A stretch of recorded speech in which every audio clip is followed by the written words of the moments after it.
लिपट कर रोई बेटियों से वो अपनी हालातों में, जो कहते थे कभी विरासत के लिए बेटा जरूरी है।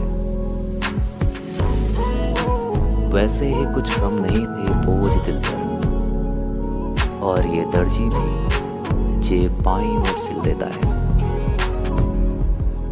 हिचकियों में ढूंढ रहा था वफा में नमबख्त, गुम हो गई महज 2 घूंट पानी से।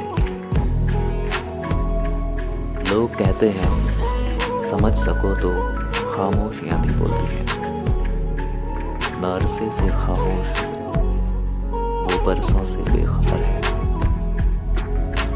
कहने वालों का कुछ नहीं जाता, सहने वाले कमाल करते हैं।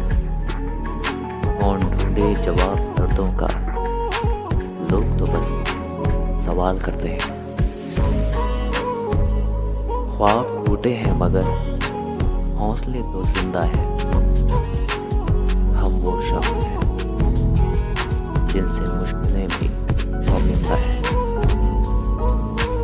थोड़ा सा रफू करके देखिए ना, फिर से नहीं लगेगी। जिंदगी ही तो है।